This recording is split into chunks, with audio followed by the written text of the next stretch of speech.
Hey.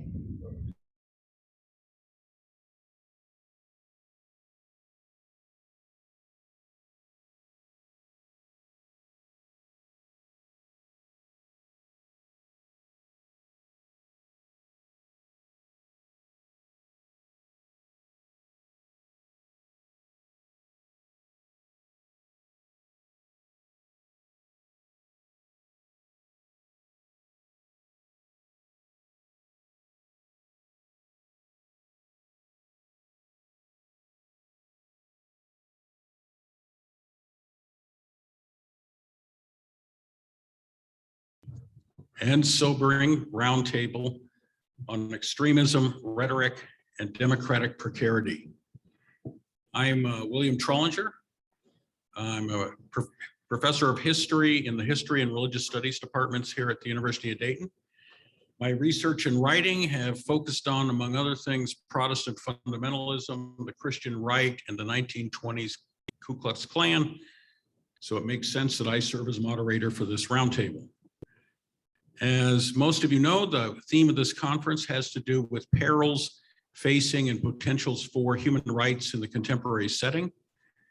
This roundtable addresses both perils and potentials with a slight tilt toward the perils end of the spectrum.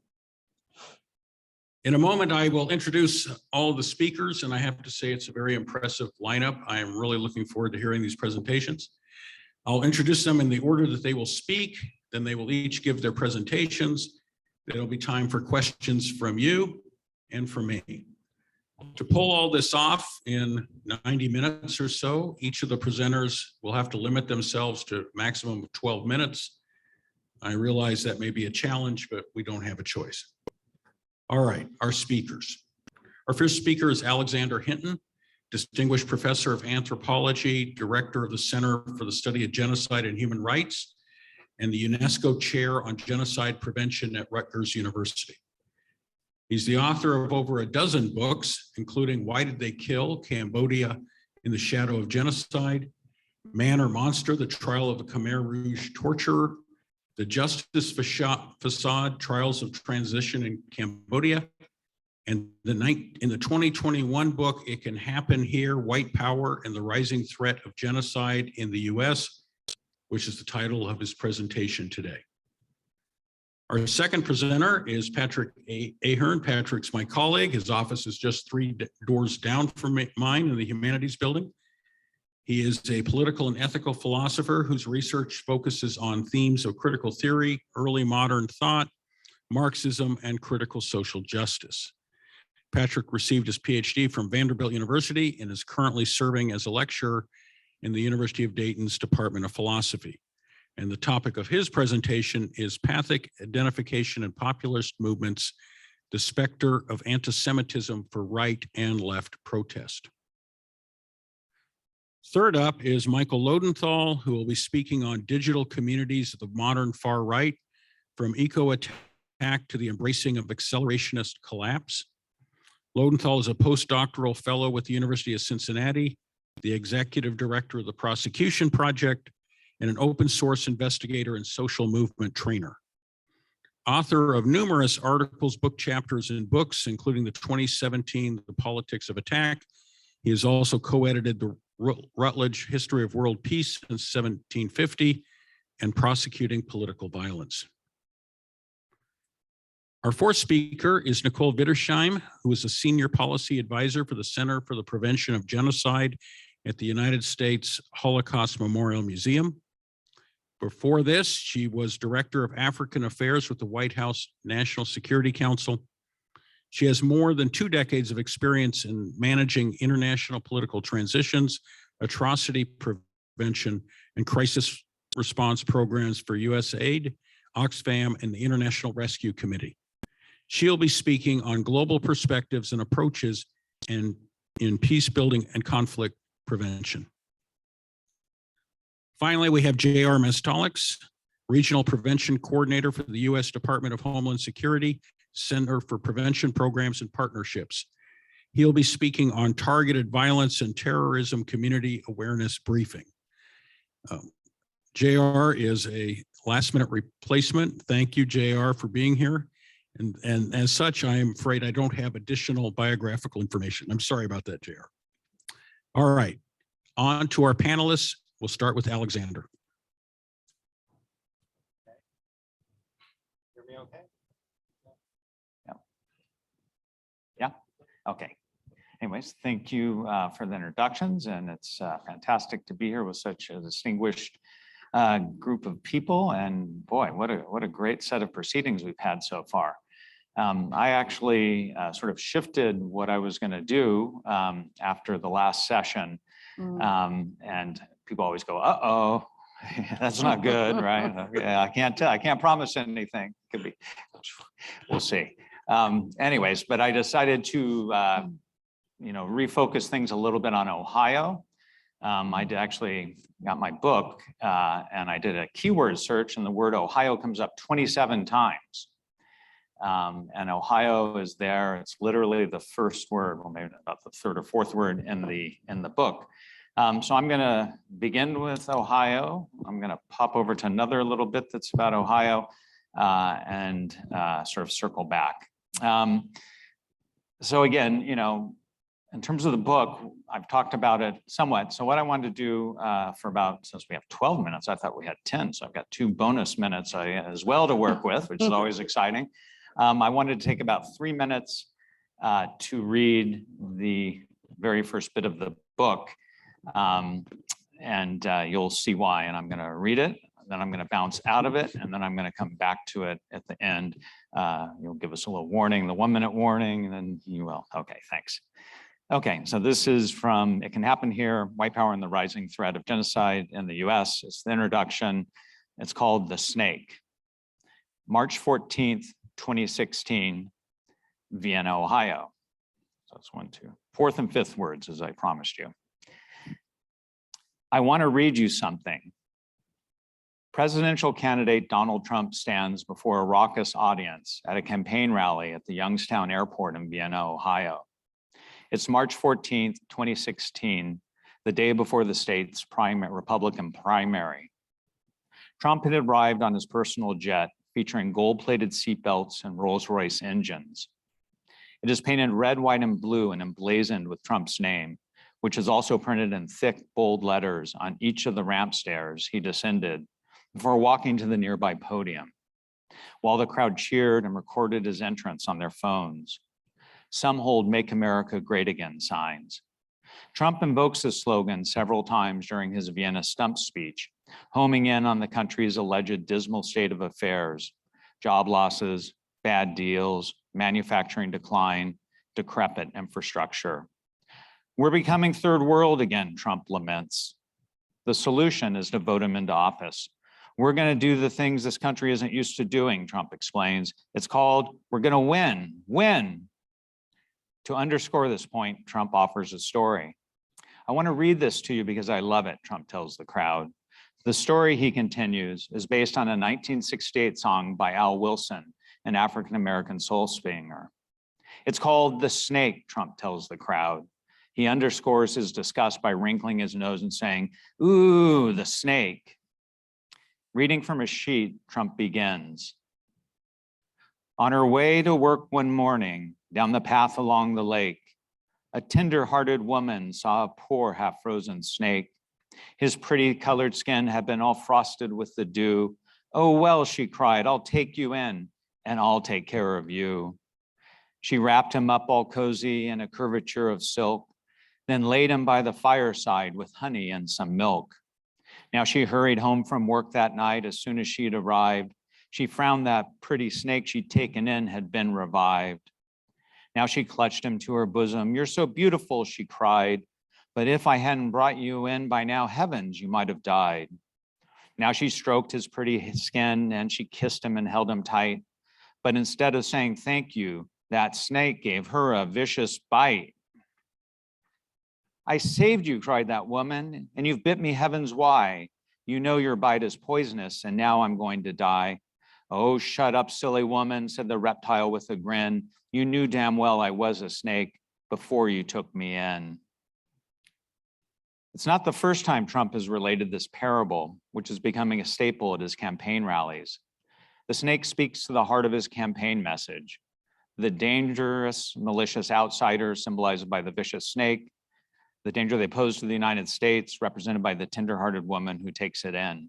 Usually, as is the case in Vienna, Trump precedes the parable by warning his audience about the dangers posed by terrorists, immigrants, and other threatening non-white others. So that's the first moment in Vienna, and I will circle back to it. And as the aside, as I mentioned yesterday, I was on the other side of the world testifying at the Khmer Rouge Tribunal in Cambodia about the crocodile, which was invoked by the Khmer Rouge to refer to Vietnamese. That's sort of a different story, but that's the way the book launches. So we have the snake, we have Trump, and we sort of have this question: what is his message? Going to the thematic of the session, what are people hearing and how are people synergizing it? So I want to roll ahead to November 2017, when there was an article that appeared in the New York Times about Tony Hoveder, who probably many people here are familiar with and know that he lived, I think it's 27 miles or 27-minute drive from here in New Carlisle. And this question emerged in Fawcett's article about him, saying, what led him to participate in this project? He couldn't really come up with an answer, and the story effectively said, it's the person next door. There's no magical sort of answer that we have. He seems very normal, and there was an enormous outrage that emerged after this. And at the end of the second article that the reporter Fawcett wrote about Hoveder, he ended it with the line, "What makes a man start fires," which is the title of a punk rock album. And so that became one of the key thematics in my book, and one I set out to answer. And I'm going to loop this back to the snake in a moment. So this guy had Fawcett had lots of interviews with Hoveder, and he didn't really pay attention to Mein Kampf and other books that were on the shelf next to him that are in photos that appeared. And I guess he didn't do a lot of digging. So I set out to do some digging about Hoveder. So Hoveder was a member of the Traditionalist Workers' Party, which had a very robust presence in Ohio, as well as other places. And another far-right extremist named Matthew Heimbach, who moved to Ohio about the same time, right? And that's part of the reason they got together to form this group, the Traditionalist Workers' Party, was also active. And there's actually very little about this group in the article, which is surprising. So I went back and in the book talk about going and listening to interviews that people did on far-right extremist podcasts. I don't recommend them to you because the content, but when you say this stuff, that's what you have to do, a lot of listening to this content.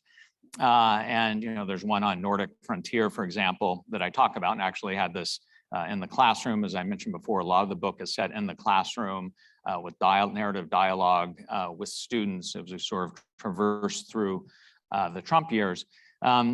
But since my time is short, I don't want to go into too much detail. There are a lot of complex things, but effectively he was, the interviewer from Nordic Frontier was talking to Hoveder, and they're saying, like, hey, the New York Times article, boy, you should have looked at my bookshelf, what's going on. And then they began talking about why they're doing what they're doing, their sort of existential anxieties about death. What does life mean?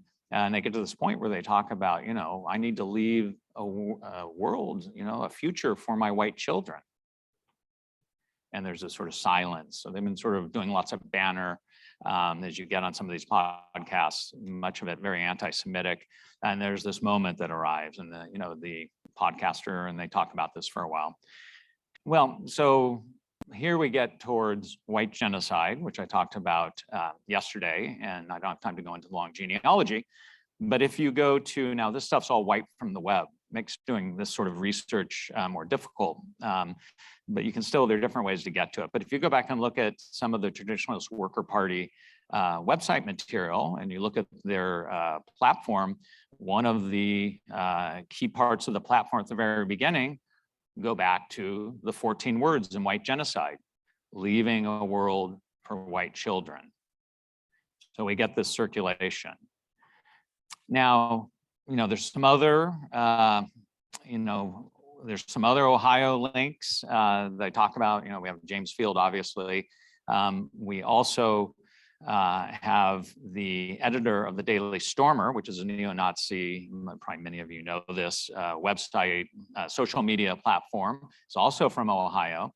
And in Charlottesville, maybe you saw the film that was done by Vice Video, and they have an interview with a reporter from Daily Stormer, and he again invokes white genocide in that interview, right? So you see this large circulation of white genocide, which is one of the key frames of the white power movement. Now I had some other Ohio things in there, but I don't have time to go into them. But so there are a few of them. I want to circle back to Trump and the snake, and so the book cover has the snake prominently featured. And to look at the message. I'm an anthropologist. We like symbolism, unpacking symbolism, meanings, and readings. This one isn't very hard to unpack, right? But basically that parable, which is based on an Aesop fable, and the way it's contextually mobilized is very clearly not just a white nationalist messaging, but a white genocide messaging. So if you think of the story, to just go back, and I'm going to end with this. So I probably don't have much time as the one. I'm well timed. This is like the only time I've ever been on time. I'm excited. Okay. Yeah. So we'll see. I have to finish still. So we'll see if I can do the time parameters. So anyways, if we go back to the snake and the parable, you think of the metaphor, the external snake, right?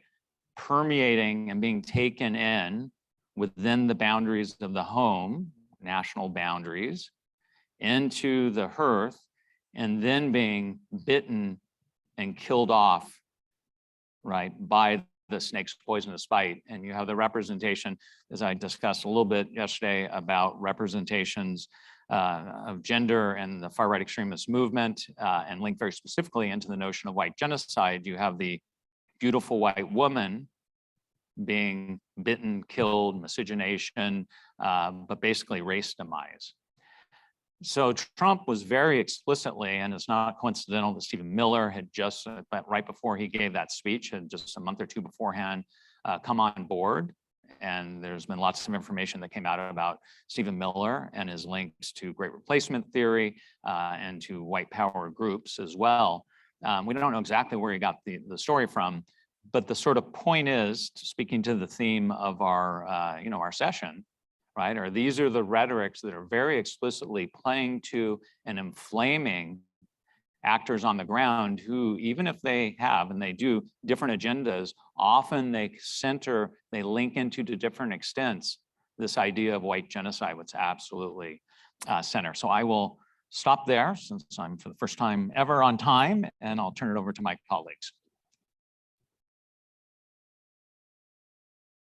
Okay, so thank you. I was hoping it'd be like Senate and I can take your minute.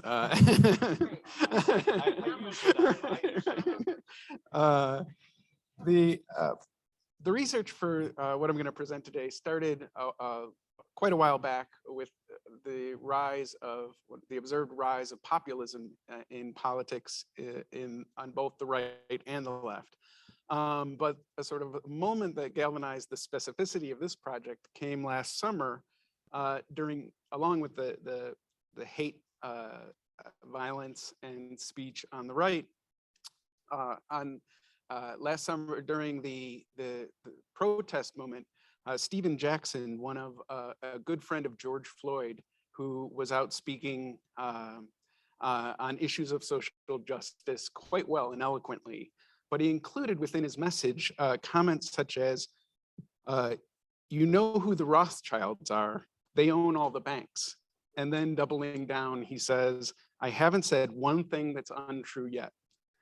Now, he's a former NBA basketball star, so I'm not surprised that he might have ideas or say such things. But what was surprising to me was the response. And a week later, I spent the pandemic in Kalamazoo, Michigan. He was the guest speaker at the Black Lives Matter protest. and the deafening silence from the organizers or anyone to respond to this obviously racist language in a supposedly anti-racist movement was striking to me.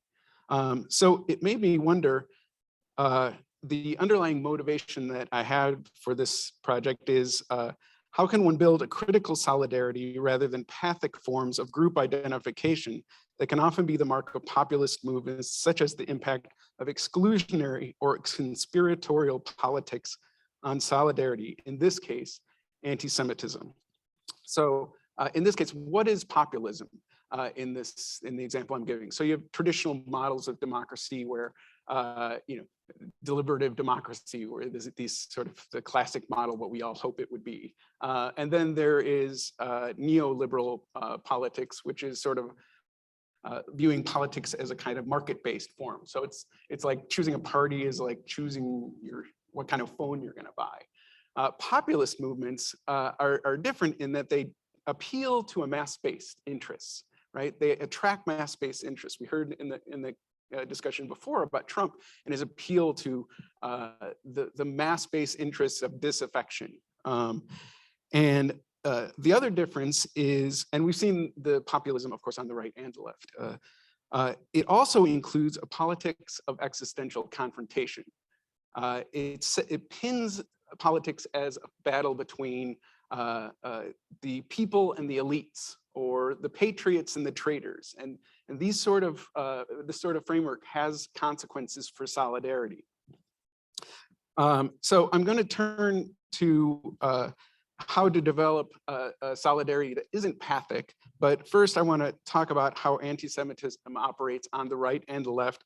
I'm going to use some of the Frankfurt School theorists because unfortunately their work is incredibly salient today. So the question first is, how does the right-wing agitator, right, differ from reformers or revolutionaries of conservative or liberal bent? And one of the main differences is that the reformer or the revolutionary offers you, diagnoses the causes of your oppression and offers models of emancipation, right? There can be argues about those models. The agitator doesn't do that. This is a quote from Leo Lowenthal. The reformer or revolutionary concentrates on an analysis of the situation and tends to ignore irrational or subconscious elements, he writes. But the agitator appeals primarily to the irrational and subconscious elements at the expense of the rational and the analytical.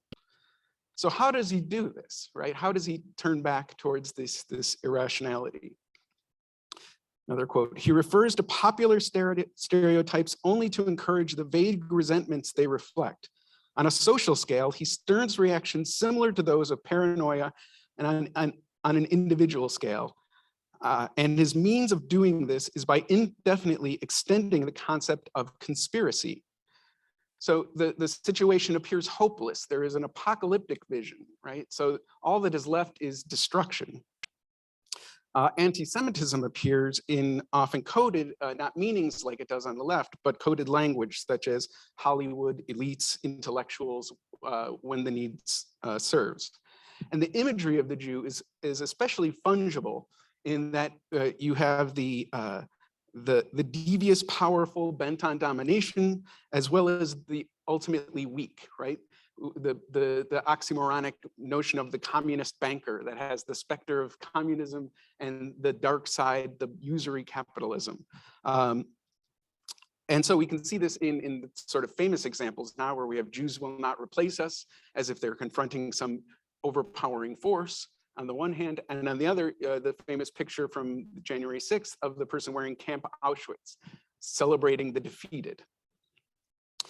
So what is offered by this?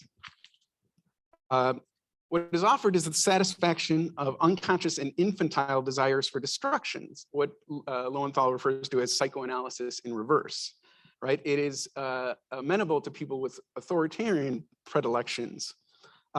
It allows the ability to engage in linguistic taboos and jokes with the promise that someday, since the emancipation cannot come, violence and destruction will be their reward, right? And I think about a bumper sticker I walk by my neighbor every day that says, make the libs cry again, right? This is not a political idea, right? This is the thought that you can punish, right? The satisfaction of punishment. There is no political idea behind it. So let's look at anti-Semitism on the left.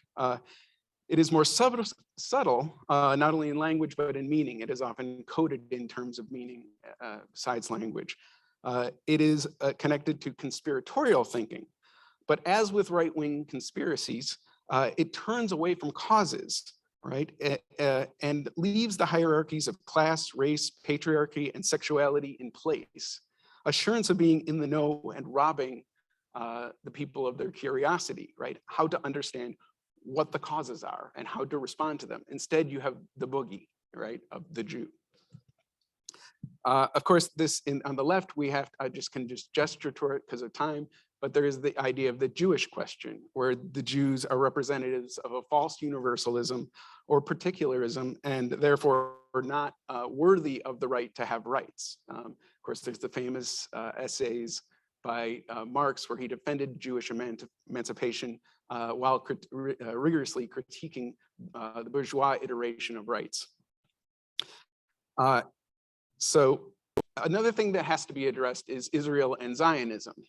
And to be sure, Israel is a state that deserves its fair share of criticism. The illegal occupation of Palestinian lands, and the human rights abuses that go along with that, and many other litany of things that we can criticize Israel for. However, there seems to be a different tenor on the left when talking about Israel. It is treated as a monolithic, right, both socially and politically, that it is not a diverse society in any form, right? It's treated as a reified, homogeneous, and immutable entity. But the problem with this is, rather than analyzing what is unjust and undemocratic in Israeli society in order to resist these forces continuing to perpetuate actual injustice, there is often a quick turn to Zionist global conspiracies and often a call to wipe out the Jews. Rather than promoting justice and calling for those responsible to task, such approaches are blinding and self-defeating in the pursuit of a peaceful and just Middle East.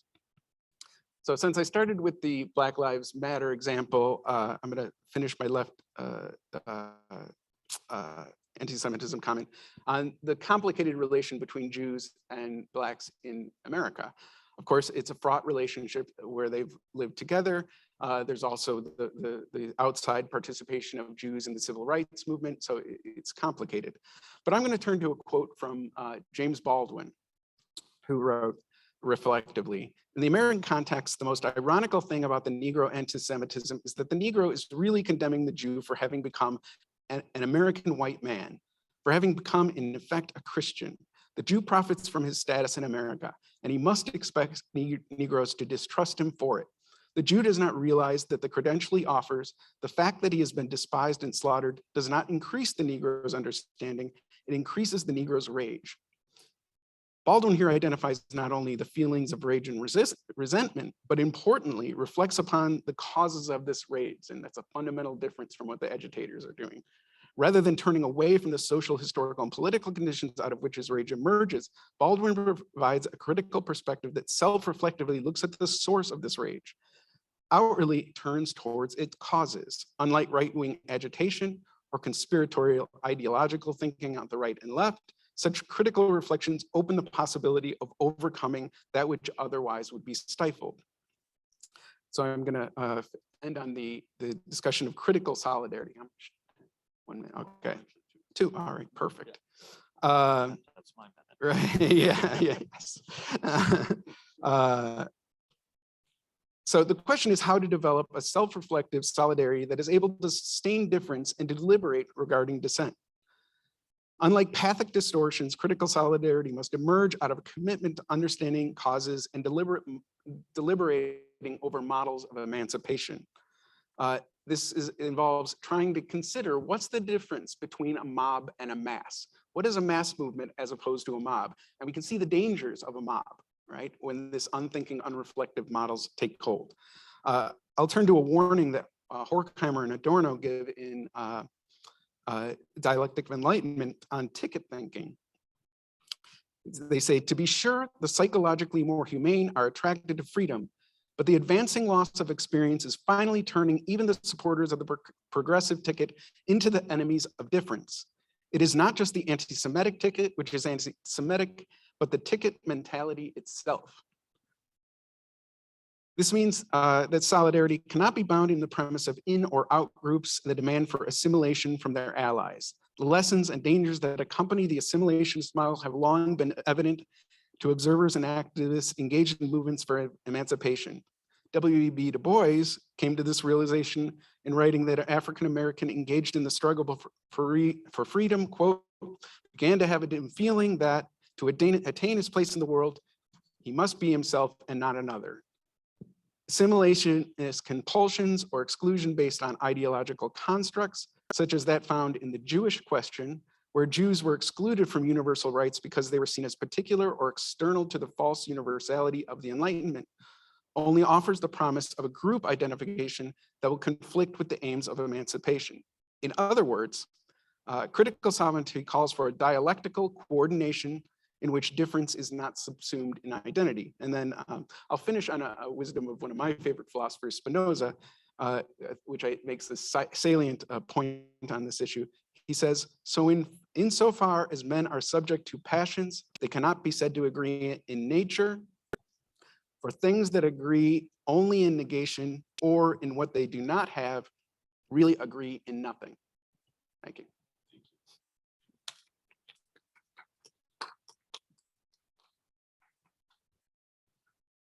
Okay, so I'm going to do a bit of a different approach. I'm going to do a scatter shot for those of you who don't, and it sounds like some of us do, but for those of you who don't spend your days trolling fascist propaganda.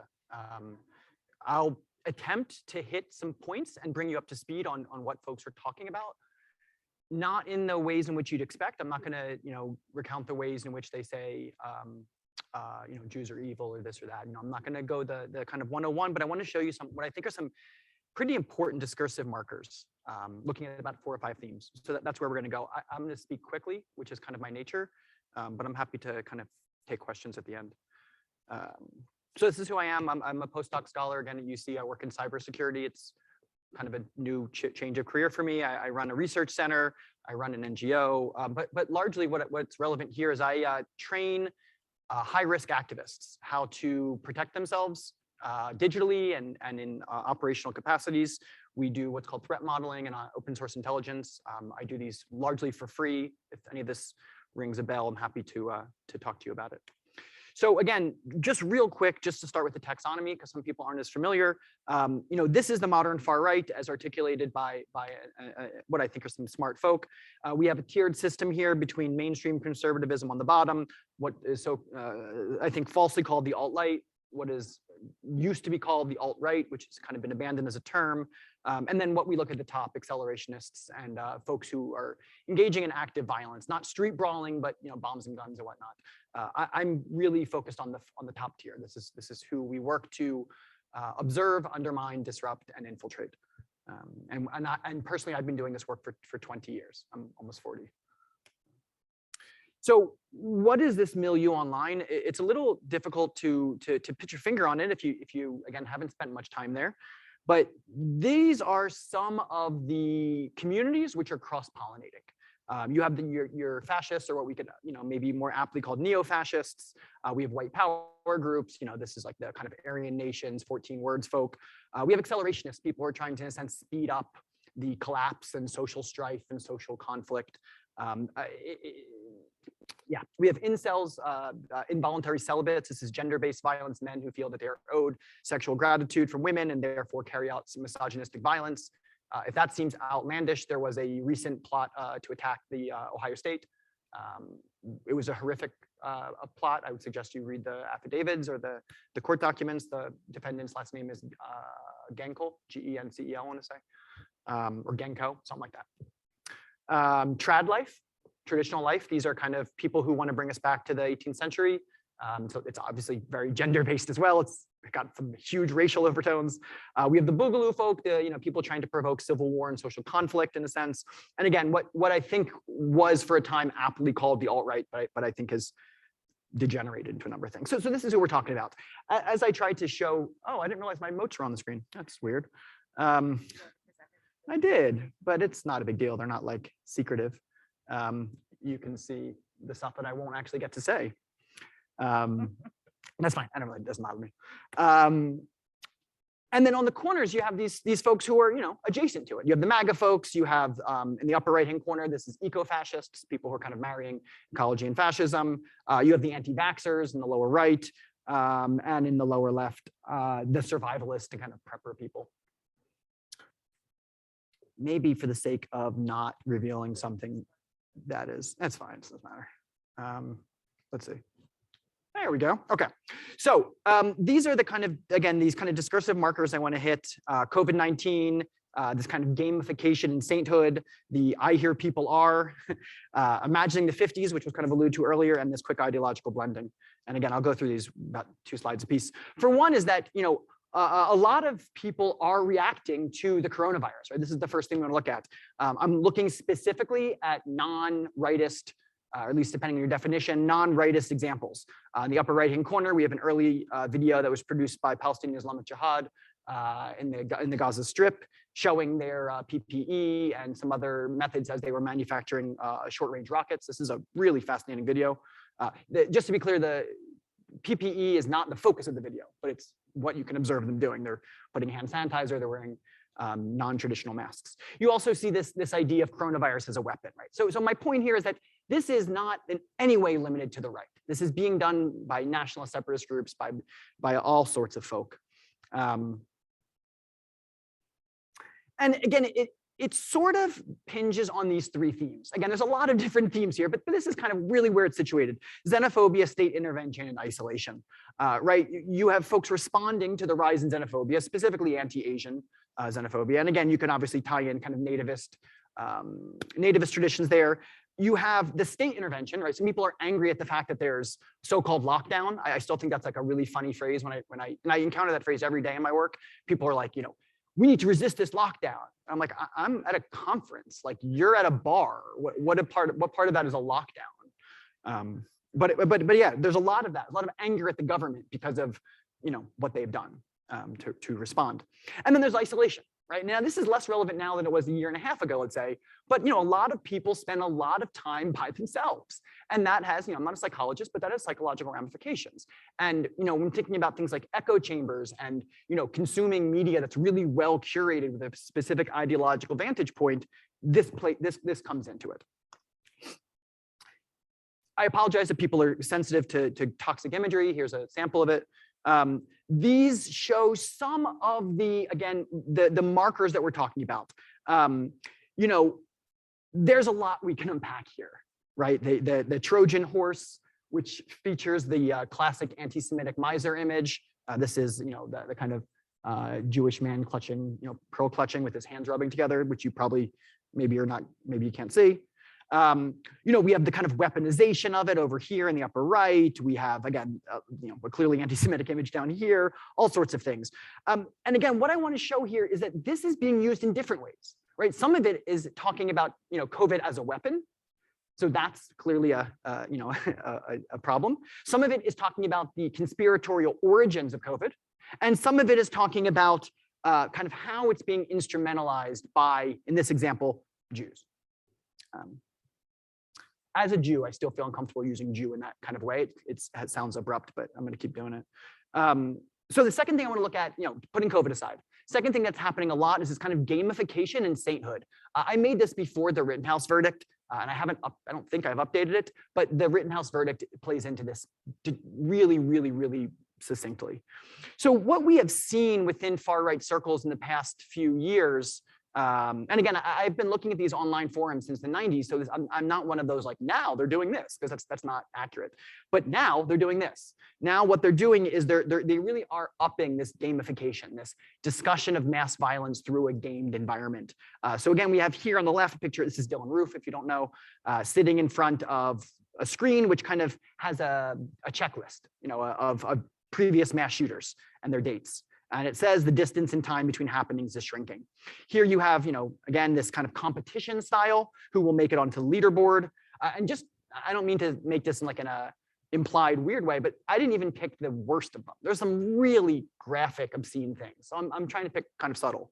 And here, if people don't know, this is a screenshot from the Christchurch mass shooting. The video, the Christchurch shooter filmed himself murdering 50 some odd people. This is a freeze frame from that, which is then stylized to look kind of like an early 1990s video game. Think like Oregon Trail type style. And you can see it's a text. It's meant to be text driven. So again, this has a cumulative effect, which I want to talk about. The second part, which is different but really overlapping, the concentric or the Venn diagram of this is nearly a circle, but it's not. It's more like a kind of fat figure 8. We have support structures set up to support so-called prisoners of war if they're imprisoned. So people like James Fields, the Ohio car rammer from Charlottesville or in Charlottesville. And just to be clear, these are redactions I added because I don't want to like promote the addresses for where these can be found. So that these redactions are mine. So we have not only the kind of glorification, right? This is St. John. This is the shooter from, and these are where I have in my notes. This would be the El Paso shooter. El Paso Walmart, I believe, was the target. But here on the Saint calendar, again, we have, this is just a random month. This is March, and we have a number of different shooters from anti-abortion shooters to white supremacists, kind of traditional. We have Ray down here. You have some people who are more or less shocking. Yeah, James Kopp is an anti-abortion shooter, for example. And their birthdays are here. The dates of their attacks are here. And again, it's meant to kind of historicize that and promote it. And then we have, a really explicit, again, this is the Christchurch shooter holding his Great Replacement narrative. And this is one of the, more feared is maybe one of the words, but the NSO is understood as an outgrowth of an earlier organization, which is responsible for a number of murders. And then we have the sanctification in a really it's not subtle, just to make it clear. And there's already been one of these produced of James Fields, which I've seen widely circulated. This here, people don't know, is Ashley Babbitt, the woman who was killed at the US Capitol, who was a QAnon supporter. Again, she's standing in front of a classic fascist insignia, the black sun, which kind of marries neo-Nazism and occultism. It was a kind of Goebbels fascination, Sforza. And then here you have a kind of mishmash. It's interesting because this isn't maybe who you would expect, but these are kind of the sanctification of the kind of right mass violence. This, again, just to go back to Ohio, this is Chillicothe native James Mason, who is probably one of the more relevant and important living Nazis. He is his history is bizarre, but he's very influential for, if you're an 18-year-old Nazi, you know James Mason. If you're not, you might not. Torrance here. This for folks, everyone here is probably old enough to remember. This is Ted Kaczynski. When I teach these things to students and I'm like, who here remembers Ted Kaczynski? I get like crickets, but you guys probably know who he is. This is the Unabomber, oddly embraced by the right, even though at the time in the 90s he was understood as a kind of a anti-tech anarchist. You have here again another one I think is largely probably shocking for people, which predates my time. This is Charles Manson. Specifically, he is kind of brought into this a lot for kind of his cult personality, and then Anders Breivik and Dylan Roof. And you can see they're given little names, right? Now, I want to take that as the cultural background and use it to talk about something that we're seeing in practice. And this, I think, is more dangerous than most things. Oh, seriously, okay. So that's even, so I'll go through this quickly. So what we have being circulated a lot on these forums are people who are basically saying, here's how you do this dangerous thing, but you really shouldn't do this dangerous thing, right? Faux warnings. I call it the I hear people are phenomenon, because a lot of times you're like, I hear people are throwing chains into electrical transformers, and I hear it makes sparks. You're not telling people to do that, but you're providing examples. You can see here, there's some pretty clear examples. Here's some ones about making toxic gases. And again, these are widely available. I didn't find these on like secret places. These are pretty public. Here you have things about people sabotaging UK ambulances. I'll skip past the 50s, but what we have occurring is people embracing this kind of, again, false construction of what the 50s was, which I think is pretty important. We have a lot of promotion of 50s style or imagined 50s style gender dynamics, which comes with a whole realm of gender policing. Again, I've written on this. We have papers and books and whatnot. I can show you. But let me just end with one slide here, which is the cumulative effect of this is that we have what FBI Director Wray calls blended ideological extremism, which I think is pretty apt. I'm not typically a quoter of the FBI, but I think this is a pretty apt label. And what we have is this metastasizing, this intermingling of political ideologies. And again, there's lots of examples. You have Boogaloo people on the right providing silencers to Palestinian Hamas. You have neo-Nazis here who are working with Satanists to provide operational details on their own platoon so that they can be attacked. This is all public court record. You have neo-Nazis here using ISIS propaganda and reconfiguring it with a swastika. Again, so my point is just to kind of hit these points. I'll leave it there. I'll leave my email address. People have questions, and I'm happy to follow that up. Thank you.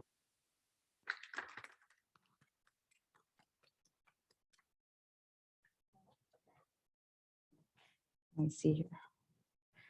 Hello, I'm Nicole Wittersheim. I'm here in my personal capacity, but I am the Senior Policy Advisor for the U.S. Holocaust Museum Center to Prevent Genocide.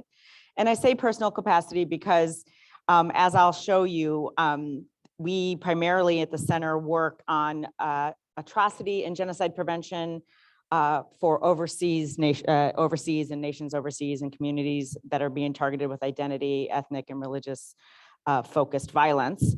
However, I was born and raised in Ohio, and I came to look and learn of the work of the center. And Shelley and some other colleagues of mine in Washington who also came from Ohio, but has been doing atrocity prevention and political instability work and conflict prevention work.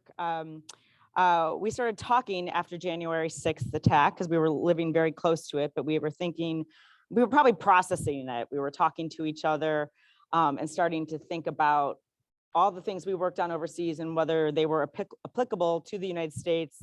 And some of us realized that we had originated from Ohio, and so we started thinking about this in the Ohio case.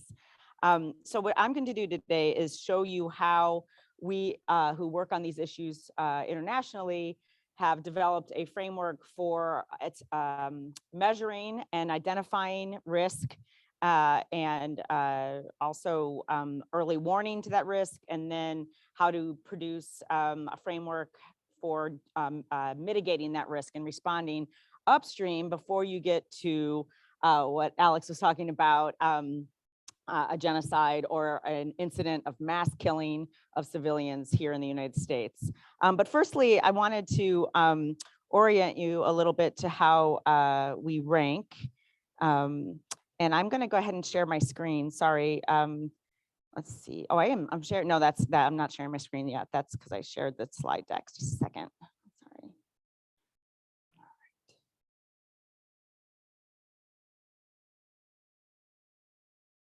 Okay, so here is what we do at the, can I share my screen on the Zoom, please? Thank you. I'll go back to that slide deck in just a second, but.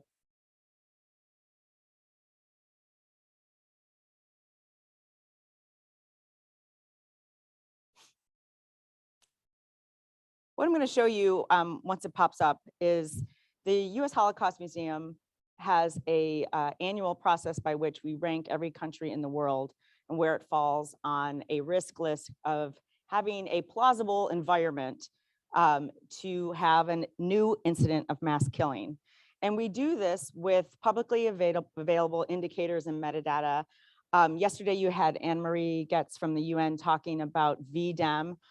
We use a lot of those indicators from VDEM and other places. And we put that all in. We work with Dartmouth University. We put it all into a machine. I'm not a data person. We put it all in. It's like a machine algorithm thing. And it comes out with an annual ranking. And what it's doing, and I explain this very simply because I'm from the policy division, not the research division. So it's my research colleagues who do this and manage this process every year. But what it does is it looks at a country and looks at all of these indicators, and it matches those indicators to another country since World War II that has had an incident of mass killing or genocide. And it says this country, I'll be arbitrary here, Guinea looks like Cambodia 2 years before there was a genocide in Cambodia. So we're not predicting that there's going to be a genocide in our top 10 countries. We are saying that the environment is becoming plausible to this starting to happen.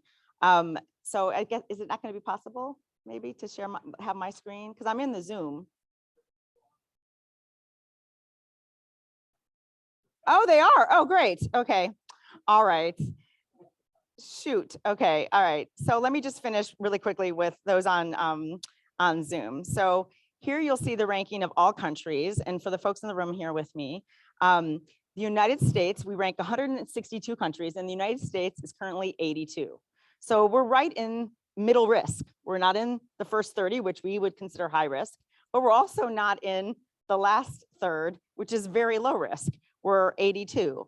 So we're right around with Kyrgyzstan, and we are more at risk than, let's see here, we're more at risk for an incident of mass killing of civilians than El Salvador, or Benin, or Tunisia even, or Lebanon. I know we had some activists from Lebanon yesterday.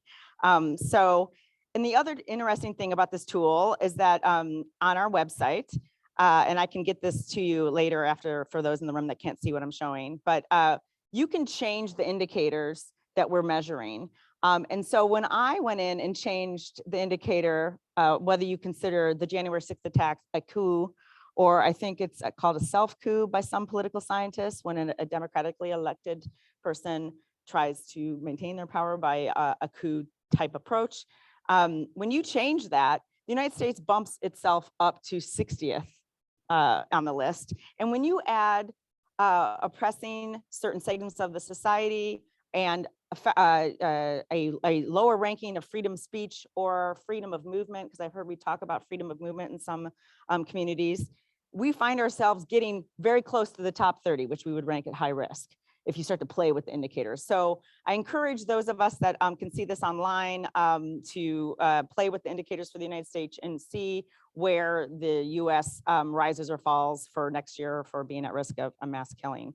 But also just for everybody to know, you can find this tool when you search Early Warning Project, US Holocaust Museum. So it'll pop right up.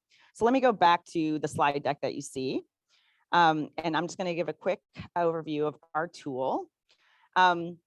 So like I said, what we do where I work is we are in the business of trying to promote prevention. Of course, everybody wants to prevent these awful things. Not everybody, as we just learned in the last presentation, but that's what we hope the majority of civilians would like to do, is prevent mass killing and genocide. So we'll go through in this presentation as to why do it, and also discuss how we break this down, because it becomes very daunting when you start to think about, in any country, there's going to be an incident of mass killing or possibly a genocide. It can really take people by surprise. People can't process that type of warning. And they also really, most of the time, think it's unrealistic. Nobody, and I've had conversations with the 8 different foreign embassy or US embassies that I've worked with overseas. And when I start to talk to the ambassador or the political team about the risk of genocide or mass atrocity in their country, even as a foreign entity working in a country that might have instability indicators or even some kind of conflict, a lot of times people don't see the risks unless you drill down and look at them. So we have developed a tool to do that. So we're going to talk about the risks and warning signs, and I'm also going to talk about the common themes that I've seen, which I think is the reason why myself and Dan and others that work on this stuff internationally have come to this conference and are interested in working on issues with partners and allies in Ohio, is we think that there might be some things to share. And also some things to make our work stronger, certainly internationally, but also to understand the trajectory of some of these trends in the United States and try to get ahead of them. I'm not controlling my slide deck. Can you hit the next slide, please? Thank you. And the next slide, we'll go right into the next slide here. So the framework comes, there's 2 internationally accepted frameworks when people try to look at a country and see whether it's at risk of having mass killing. So that is the UN Atrocity Prevention Framework. You can just Google the label I have here of that, and you'll find the link to the document. Also available online, which is something that I worked on and others worked on when the Obama administration stood up the Atrocity Prevention Board during his term, is the US Atrocity Prevention Assessment Tool. And so these are ways in which internationally, myself and other colleagues that are working in a country where the United States might be doing development assistance or have defense assistance and partnerships would apply to a country. We will use these frameworks to help us organize what is happening in this country that might have conflict or instability factors, but we fear might have a mass atrocity on the horizon. Next slide, please. So key points about prevention, and I think this is also something that I think you can think of in preventative healthcare or any other type of prevention, is that if you prevent and you get out early, you have maximum impact. You spend a lot less money. And certainly in the case of dealing with countries after a genocide or a mass atrocity or things that slide quickly into civil war, from a development and a humanitarian perspective, you spend a lot less money if you can get ahead and stop those terrible events from happening. You also, with doing prevention, you can maximize and preserve local autonomy. We know from other work that's been done by Bridget Conley and other folks in the academic world that the only way to get mass atrocities to stop is actually through local solutions. But they've already gone through these traumatic events. So if you would do prevention much earlier, you can maximize having most of the people who have not gone through a traumatic event of a mass killing or a genocidal acts in a certain community. You can have more people in the tent, as we've been talking a lot about in this conference. And then you build overall resiliency. You're investing in things earlier with more flexibility and with more people in the tent. So you're building out your resiliency. And obviously, all those things that I was saying, one would think that saving lives would be at the first, and it usually is, but you actually have to convince people other reasons why to do prevention. So next slide, please. When we understand atrocity risk, we break it down to risk factors. And I use this graphic a lot when I'm talking to non-American audiences. We don't usually have these presentations in America yet. So this is probably the first time that I've done it, or anybody in my team have done it in an American setting. So we use a lot of visuals, and the risk factors are the wood. It's laying around, it's available. You can collect and have more risk factors come together, but it's ever present. And just because you have risk factors doesn't mean you'll have an incident of mass killing or a genocide. You add it with some warning signs, and in this visual is the gasoline, and then the triggering event can light the fire. Next slide, please. So common risk factors, as I said, are common, and sometimes some other ones can be included, and they're not. So here we have large-scale instability, armed conflict, exclusionary or nationalist transformative ideology, which we have present in the United States and growing, prior discrimination and unpunished or impunity, unpunished violence against a particular group. And then sometimes risk factors will include deep-seated hatreds, government capacity and authoritarianism, and economic stressors, I would say, not necessarily economic causes, but economic stressors. The warning signs, the gasoline, if you will, is when you compound with that and you add on to those risk factors, these items here. And I would pull out just in this list, we definitely have the labeling of certain civilian groups in our country right now as the enemy. We have irregular armed forces. We have a very well-armed society in general. So I don't know that, I just definitely have seen stories of people stockpiling weapons. We haven't had the removal of moderate politicians and leaders. We have had, one would argue, the attempt of that on January 6th. And apocalyptic public rhetoric by leaders is definitely something that we're having in tension and polarization. 1 minute? Oh, okay. So triggers. This is where we would get to possibly triggering a mass killing event. If you have something, and in the international context, we think of a plane crash in Rwanda that triggered the Rwandan, kind of set off things that we're building, like in the risk factors and in the early warning signs. High-level assassinations, crackdown, a particular crackdown on civilian protests that might result in many killings or injuries, these type of things. Next slide. So community and atrocity prevention, we often explore these questions. So you look at the risk factors, you think about who are the actors that are related to that risk factor, both positive and negative. You start to design and think about programs and resiliencies that could address those risk factors. You really just break this down. So next slide, I'm going to go a little faster. The other things that we do internationally is we support local early warning systems. We do hotspot mapping, so looking at where, and I know the Bridges Bridging the Divide project in Princeton has done this, where they actually mapped political violence, or they mapped where Black Lives Matter movements were really geographically close to white militias and anti-government militias, like physically close. So we would do that overseas and say, you know, that could be a hotspot mapping where we're looking at where tensions could explode. Next slide. And obviously, many of these topics were touched on in the last 2 days here, but we start with also outlining and being pretty purposeful in listing resiliencies. So what's already existing in the community that might be getting shouted down or not getting supported that you can build on, all together to promote social cohesion. And so these are a little bit of the lists of what we have found internationally when we think of resiliencies. And these would be where folks like myself and my colleagues, when I worked at USAID, would come in and we would offer small grants or minimal support, or even offer a convening hall or these type of things, just to try to reinforce and support already existing community resiliencies that support social cohesion. So again, being purposeful on mapping out your risk factors, talking what is the opposite of that risk factor. So, you know, sounds kind of like a no-brainer. The opposite of exclusionary and nationalistic or transformative ideology is inclusion and tolerance for different groups.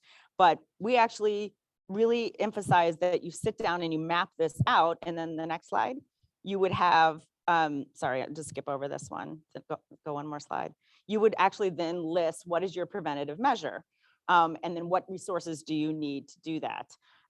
So you have to go through all your risks and do this purposely with each one, right? In order to be comprehensive. Next slide. This is something, and I think this will be available, our slide decks will be available, but we do this with criminal justice actors. So you can see how we've identified the risk factor. We go through all the prevention measures. Then we talk about all the tools they have, and then what's precise to their role in society. So I went quickly over a slide that you would map the actors. So if you were talking to religious leaders or schools and universities, and what their role is in society, what are their tools, and where do they fit in addressing any of these risks? Some of the tools that we've definitely, some of the interventions and programming that we've supported overseas that I think I've definitely heard is happening here in Ohio and in other places is conducting a similar early warning analysis. The terminology might be different, engaging with community, identifying hate speech, and exposing and explaining that, raising up one of the things that's not listed here, but is all consuming in everything that we tend to do, is trying to raise up the moderate voices. The extremist voices are the loudest, they're moving the quickest, they're dominating maybe social media, but it's important to remember they might not be the majority at this stage, so you have to invest in raising moderate voices. And there's other things here that we've talked about also in the last 2 days in promoting and managing peaceful protests, protecting protesters, and also investing in community dialogue and restorative justice processes. Some of the things that I've definitely started to think about diving deeper into the domestic here from my international days is solutions have to be obviously designed and implemented locally.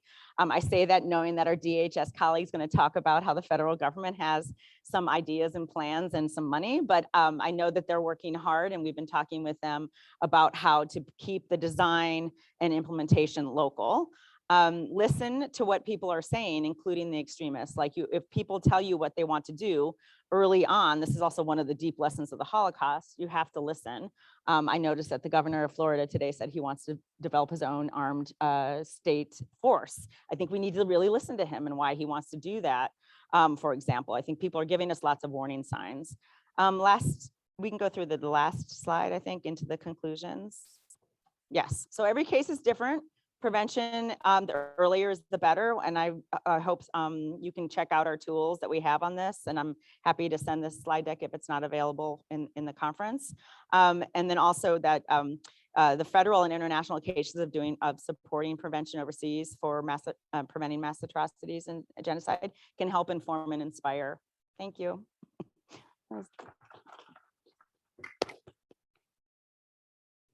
Okay, JR.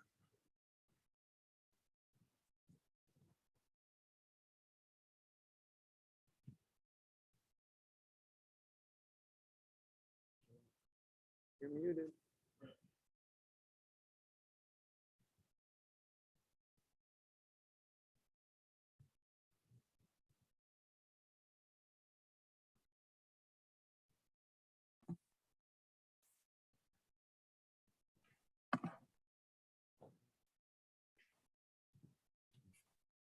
There we go. Can everybody hear me now? Yes. Great. Thank you. I'm going to launch right into our briefing. My name is JR Mastalex. I'm the Regional Prevention Coordinator for the states of Michigan and Wisconsin. I'm with the Center for Prevention Programs and Partnerships, otherwise known as CP3 at the Department of Homeland Security. Can everybody see my slides?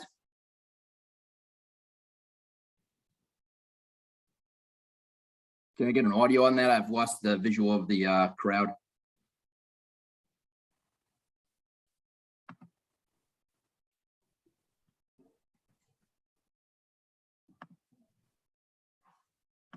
Did I freeze up?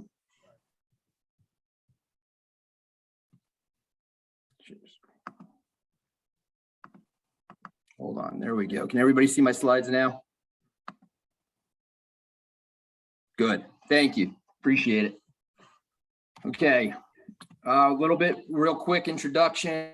I spent the last 20 years in focusing on terrorism. I'm a native New Yorker, was affected by the events of 9/11. Retired recently as a detective with the Denver Police Department. Spent 14 years in the military, finishing up as a Farsi Dari and Pashto linguist, and worked as a senior intelligence analyst for the intelligence community. I've also spent my professional education in terrorism research studies. I am standing in for my counterpart, Jordan Garza, who is the regional prevention coordinator for Ohio. But a lot of the discussion today overlaps, and I would be amiss if I didn't say thank you to Ohio for the outpouring of support we've gotten here in Michigan this past week. Okay, CP3's mission and vision. So let's get to the crux of it. Our vision is a Center for Prevention Programs and Partnerships. CP3 seeks a resilient America where communities are united to help end targeted violence and terrorism. We plan on doing that by working with the whole of society to build local prevention frameworks. It wouldn't be a government briefing without definition. So we're going to go over what targeted violence is, what terrorism is, how they differ, and then we'll go over what the whole of society and local prevention frameworks are. When we talk about targeted violence, we're referring to any intentional act against a pre-identified target based on that target's perceived identity or affiliation that is intended to intimidate or coerce or generate publicity about the perpetrator's grievance. And I've said an awful lot there. Let's give us some real life examples. Targeted violence would be, for instance, a white supremacist conducting an arson attack on a house of worship. Would be the Sikh temple attack in Wisconsin. It can also be acts of school violence, like we had earlier this week here in Oxford, Michigan. Those are examples of targeted violence. So what is terrorism? Terrorism refers to violence committed in the name of ideology to further a political or social agenda. So that's how it differs. Here, the motivation is to further a political or social agenda, to affect change. In the United States, however, we got to remember that ideology, as repugnant as it may be, regardless of the cause it supports, is protected. However, force or violence on behalf of an ideology is not protected. Down below, we see some different categories of that fall under the terrorism. On the top, we've got homegrown violent extremists, which the US government ties with international terrorism. And then below that, we have some domestic terrorist categories to include racially and ethnically motivated terrorism, anti-government and anti-authority terrorism, animal rights and environmental terrorism, abortion-related terrorism, and other forms of terrorism. So again, our goal here at CP3 is working in the prevention realm. Goal of targeted violence and terrorism prevention is to get help to any individual radicalized into violence, to halt the progression of violence, ideally before they commit a criminal or violent act. At that point, it's too late. In the process of committing an act, it is dangerous for the individual, it's dangerous for the community, it's dangerous for society, and it's dangerous for first responders. For the last 20 years, I've been working in that field, and I'm much happier to be in this prevention field. It's a much stronger approach. This public health approach is focused on the health and well-being of individuals and their communities, and is multidisciplinary, evidence-based, and proactively places civil rights, civil liberties, and privacy concerns at the forefront of its programs, remembering our constitutional rights and civil liberties.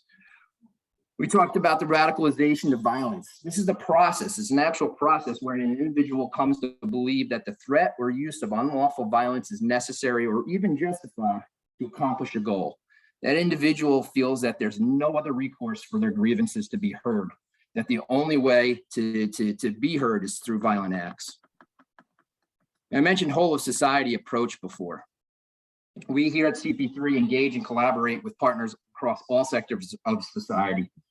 Our role at DHS is to engage the whole of society and to work with all these partners to set up what we call local prevention frameworks. The job of CP3 is to work with community stakeholders to bring all the pieces of this puzzle together. So we cast our net out wide in order to bring as many partners to the table as we can. We don't want to leave any facet of society uninvited. What are these local prevention frameworks? Our goal here in the Midwest is to set up these local prevention frameworks within the whole of society.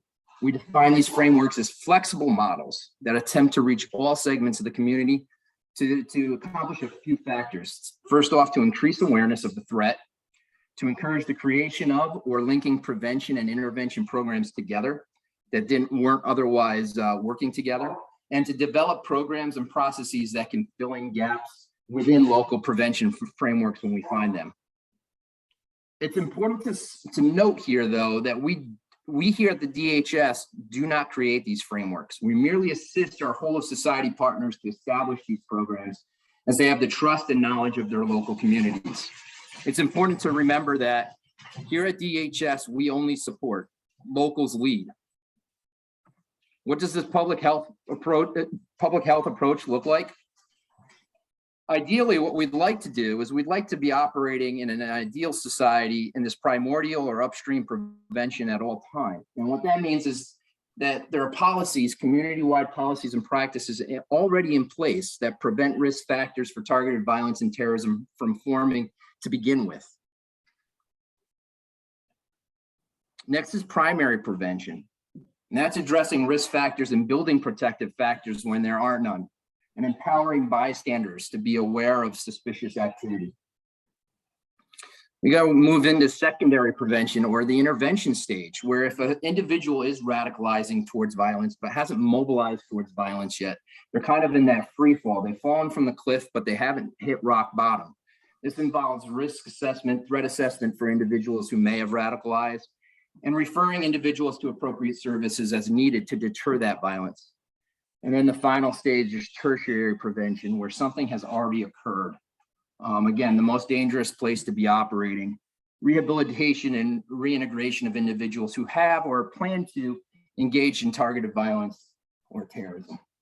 This is, again, high risk and high threat and requires a law enforcement response at that point. This is also to prevent future acts of recidivism. Here at CP3, we have 5 lines of efforts. We have strategic engagement, education and info sharing, grants and innovation, policy and research, and where I work as an RPC and my colleague, Jordan, work in field operations. Here in field ops, us RPCs fall in our role in our respective states We provide technical and educational assistance on the ground to our partners throughout the whole of society to assist them to create these local prevention frameworks. How do we do this? We do this by building trust in those relationships. We do this by increasing awareness of the current threats out there. And we do this by assisting our local partners in instituting interventions when needed. So some of you might have heard about the Community Awareness Briefing, or the CAB. The Community Awareness Briefing, the CAB, is one of the tools in our toolbox for providing educational and technical assistance to our stakeholders. The CAB provides the following: an awareness of the current and constantly evolving threat picture, an expanded scope and overview of what targeted violence and terrorism is through such examples as case studies, a focus on pathways towards the radicalization to violence, and information on prevention so that our local partners can stage interventions before individuals commit violent acts. This public health approach has been around for decades to address other types of violence and abuse. We're just simply applying it to targeted violence and terrorism now. The CAB is intended for all of our partners across the whole of society and is approximately 2 hours in length, but can be modified for shorter windows. The CAB can be delivered virtually or in person. And to schedule a CAB, either contact Jordan, or we can send an email to this CAB briefing request at hq.dhs.gov. Areas for future coordination and collaboration. We are always looking to collaborate with other people and groups who are undertaking related work in this field or using similar methods or approaches to address a societal problem. If you know of any other existing prevention and intervention programs that are designed to stop violence or promote community resilience, please connect them with us. These can include threat management programs, school safety programs, local intervention networks to help youth, and the gang intervention programs. These are only a few examples. Here's my contact information. And I really appreciate your time and attention here. And in this holiday season, especially after this week's tragic incident, please make sure we take care of each other, take care of ourselves, and take care of our loved ones. Thank you.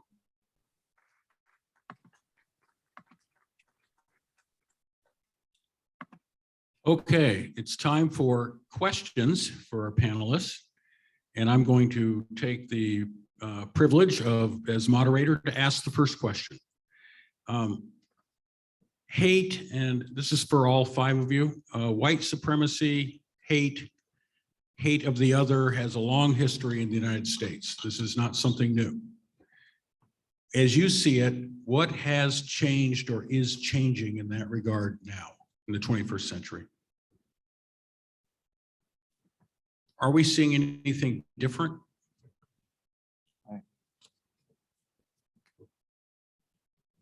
Well, I guess I'll take this a little bit because it has, one of the concerns is that it's becoming a mess of moving to the mainstream, right? I mean, when I'm talking about my concern about the directions, now, whether there's a possibility for populist movements to catalyze something positive is something I think open for debate, but we know it can definitely lead to the mainstreaming of hate. So I think that's a fundamental difference from even 15 years ago, where there is something to be said for ostracizing hate speech instead of having it part of the mainstream political dialogue. So that's a fundamental difference.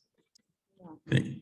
Nicole, I mean, I would observe the same when we track dangerous and hateful speech overseas. We start to see both it increasing in number, increasing in vitriolic nature, and the dehumanization. And, you know, while I think this conference has brought people to us that are saying that, you know, there's a deep, deep history of this, I in my lifetime, I just haven't seen it become so normalized. And I think there's a numbing in the community that's why we have at the Holocaust Museum looked specifically at dangerous speech first before hate speech, because we believe that if you start to look at that first, you can see and track that it starts to, and basically attune your ear. So then the hateful speech doesn't sound so shocking because you've been hearing dangerous speech for a long time. And that's just one element of this. So I think It hasn't been that there's been a couple instances of Congress people fighting or saying nasty things about each other. There was like 3 in 1 week about killing each other. So I think it's the speed with which this stuff is getting normalized. It just feels different. Thank you. Alex, you wanted to say something? Or I'd Michael? say, did you have something? You go first.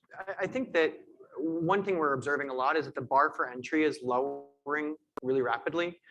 So if you rewind half century, there was both ideological, canonical training you had to do, right? If you were a Nazi in the 1930s, you were somewhat familiar with some of the politics of it, but the ability to, in a sense, be, I don't mean radicalized, because I think that's fundamentally not what we're talking about, but the ability to feel part of an in-group of extremists because you've read 3 or 4 memes, which don't require reading, is challenging. So, in some of our research, for example, some of the more like some of our research, we find that most neo-Nazis today are obviously young, but they're not familiar with the canonical texts, which you'd expect them to be familiar with.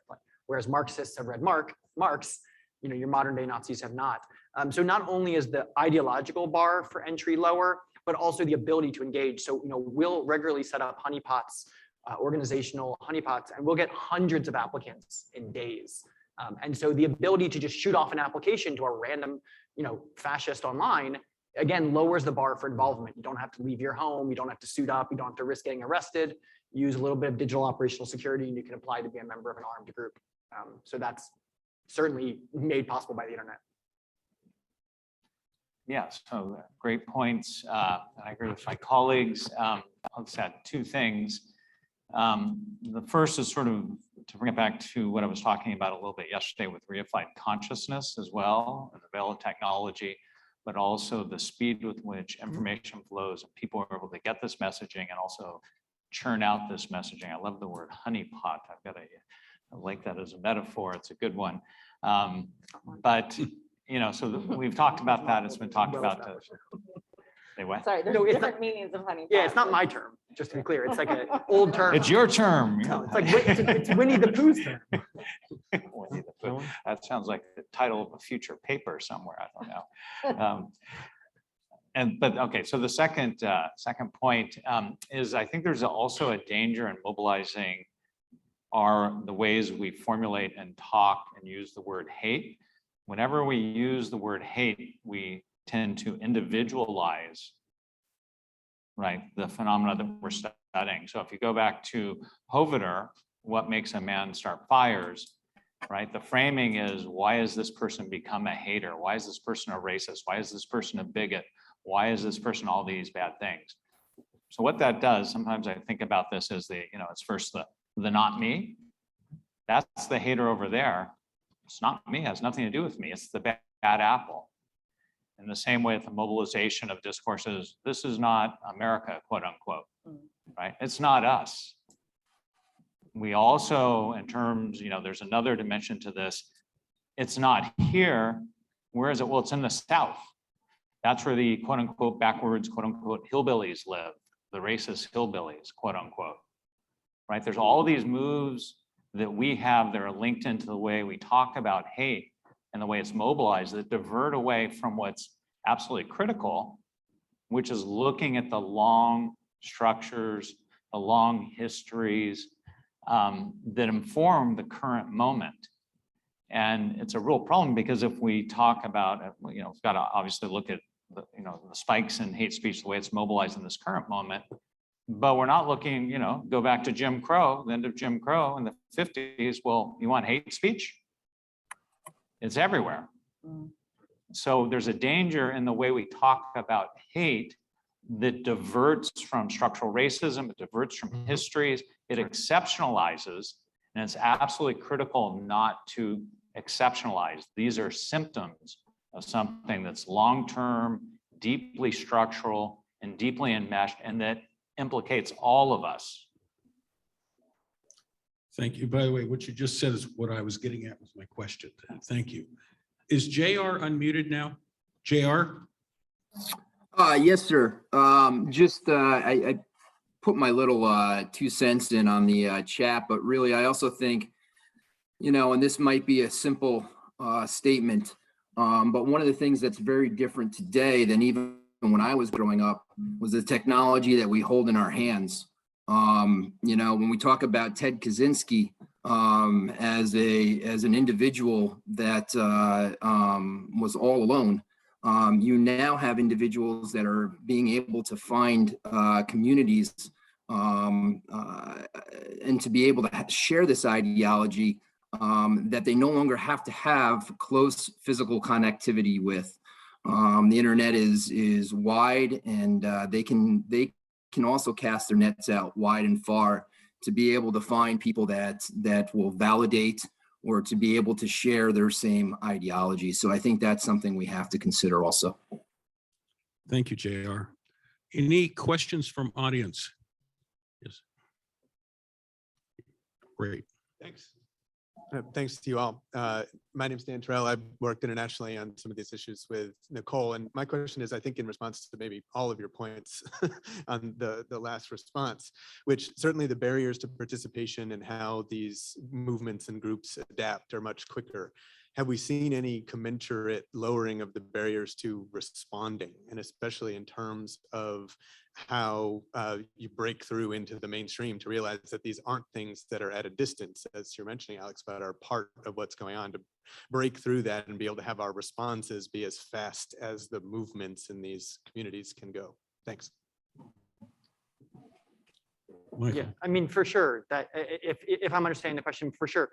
You know, without like without going into detail, it's certainly widely acknowledged that, you know, we're able to observe what some presume to be our internal communications of these groups in real time. Most of these groups maintain an active online presence, and we're able to see their communications, which are thought to have been secretive. Now, mind you, the FBI specifically is really good at putting confidential human sources into large-scale operations. However, the need to put a physical person into an operation is different than our ability to simultaneously monitor 12 or 13 different groups from one network device. So the barrier for observation is lower, though the right's operational security is becoming far more self-aware and far more conscious.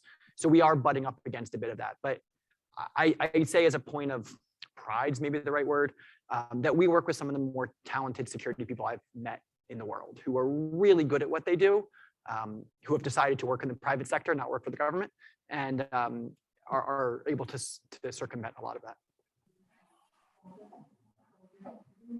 Shelley, do I need to wrap it up? Okay.